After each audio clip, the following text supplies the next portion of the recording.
The reign of the tank has ended, and flankers are gradually starting to trickle back into the Overwatch meta. Hey everyone, this is Dabacabb, and today we are going to dive into recent changes in the Overwatch meta at the absolute highest tiers of play.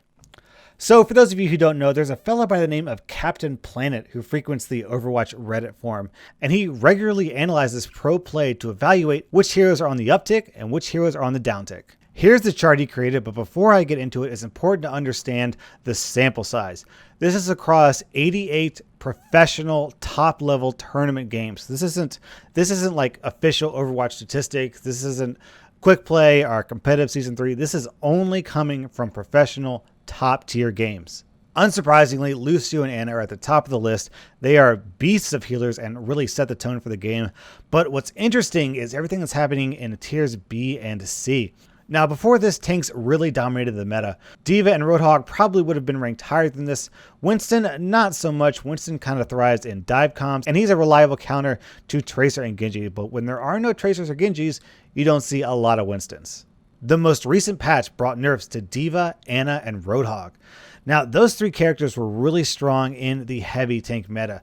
Because there were so many healers, so many high health targets, you kind of needed that Roadhog to get picks because it was probably your most reliable way to get kills. But because D.Va was nerfed, she's not as viable. And because you don't have as many tanks on the front line, you don't need to rely on the hook quite as much to get the kills, which means you can rely on other damage dealers like Tracer and Genji to get the kills. And in turn, the appearance of Tracer and Genji allows for Winston to be much more viable. Now, what this might mean is that the dive comp has returned. If you've got Winston, Lucio, Tracer, and Genji on your team, that is a fast, zippy, mobile team who can leap into the enemy team and cause a bunch of chaos and then escape fairly safely. I, for one, welcome these changes because, to be honest with you, I got kind of sick of the tank meta.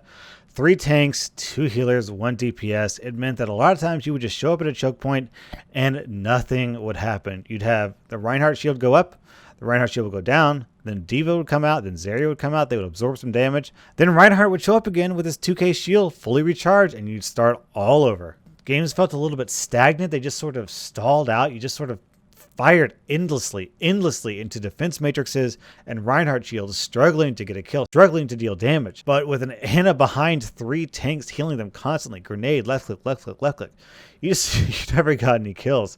So games could sometimes stall out and be a little bit frustrating. And in contrast, a dive-heavy comp is fast, dynamic, energetic. It's a much more interesting game to watch, a much more interesting game to play. So I think these changes will be healthy for the game.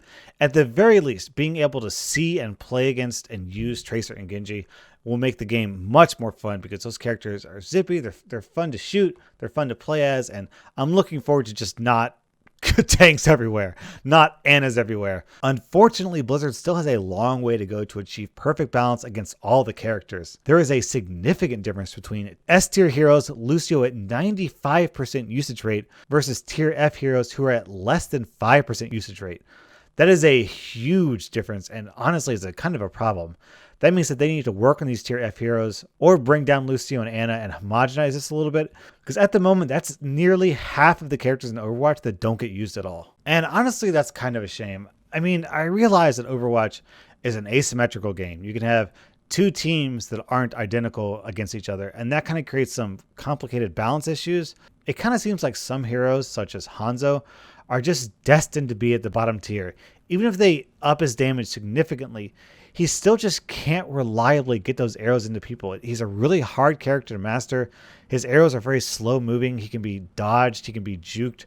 So, I mean, is it even possible that Junkrat and Hanzo will ever see top tier play, that they'll ever see consistent play because they're such inconsistent heroes?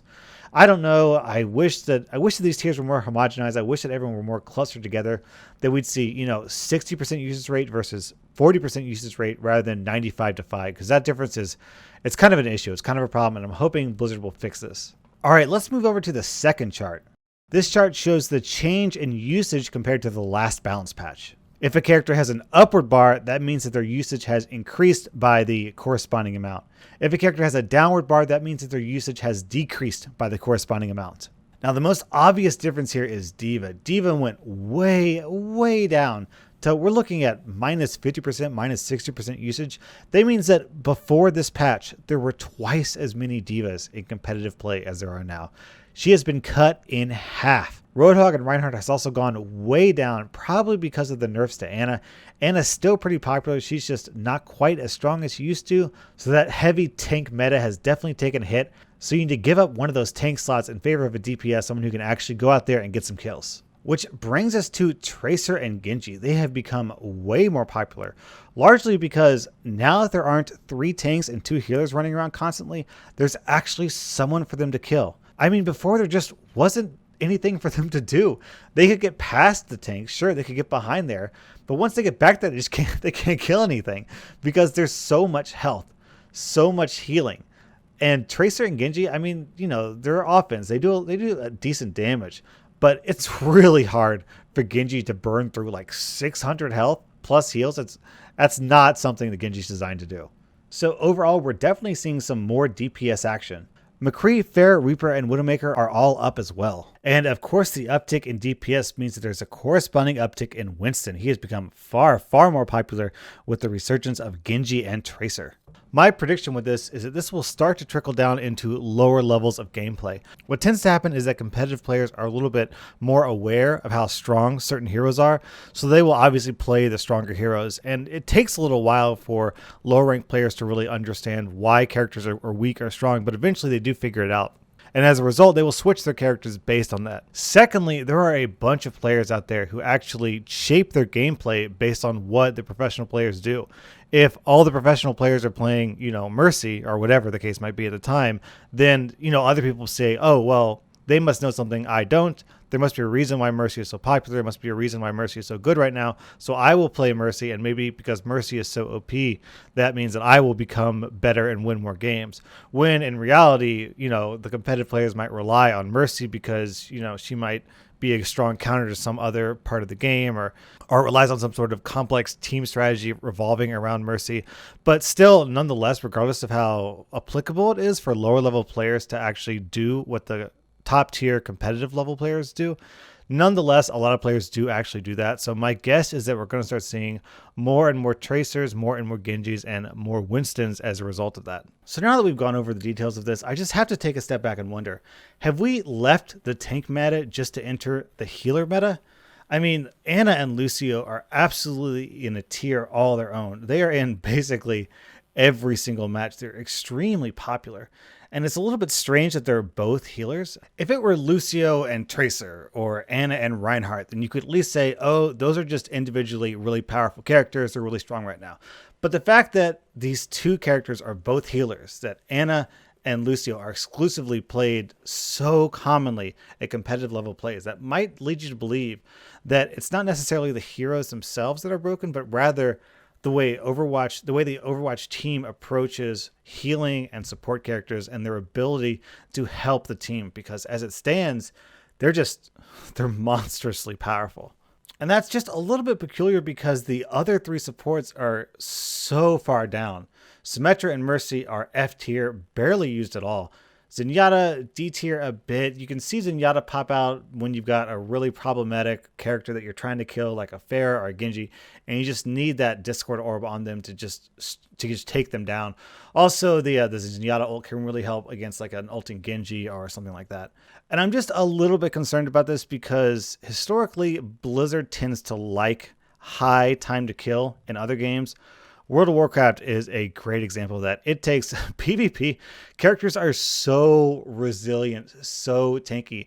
There were some periods of the game during certain patches, during certain expansions, where you could just have 2 characters just wailing on each other for like over a minute. And they just wouldn't die because they had so much health and did such little damage that it's just this long, slow drag.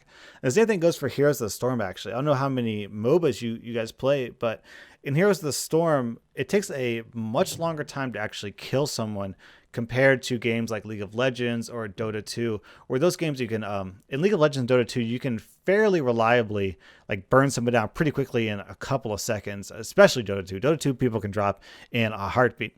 But in Heroes of the Storm, people have a lot of health and don't do a lot of damage. So there's just a lot, like fights are more interactive, and usually that's a good thing, right? Usually when it takes a long time to kill people, that's good because it gives you an opportunity to counterplay and to juke and to outplay someone. But if someone just jumps out of the bushes and just instantly kills you, there's not really, much to say about that. You just die. There's just nothing to do.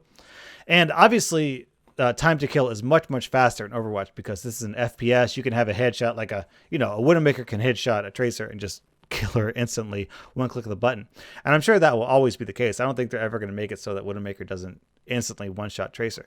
So as far as Blizzard games as a whole, Overwatch has a very, very fast time to kill. But compared to other FPS games, I think it might be the case that Overwatch has a slightly higher time to kill than in a lot of other games. In some games like, Battlefield or Call of Duty or any of those games, you can typically kill someone in a couple of bullets. But I think if you compare like Soldier 76 versus Call of Duty guy with a assault rifle, I think that it's probably the case that the assault rifle guy will kill someone faster than Soldier 76 would because Overwatch has a slightly higher time to kill. And this heavy emphasis on healers just makes me, I don't know, I'm just a little bit concerned. I've been playing the tank meta for months and months, and I'm just concerned that the game will become too defensive. I just don't want long, drawn-out games where people don't die. And the reason why no one dies is because healers are so strong, and before this, tanks were so strong. So I'm really interested to see what the future of this is. I have to wonder, is Blizzard gonna try and bring down Ana and Lucio to just make those healers less all-powerful, or are they going to try and bring up these tier F heroes and make them more viable? I'm really looking forward to seeing this, and I hope they can achieve it. I mean, they'll probably never achieve perfect, every character is used the exact same amount of the time, but I hope they strive for it, and I hope they get pretty close. At least bring the difference from 95-5 down to like, 60-40. All right, so that's it for my video. If you enjoyed this video, please give me a thumbs up and comment. It helps out my channel a ton. So thank you so much for watching. Dabacabb out.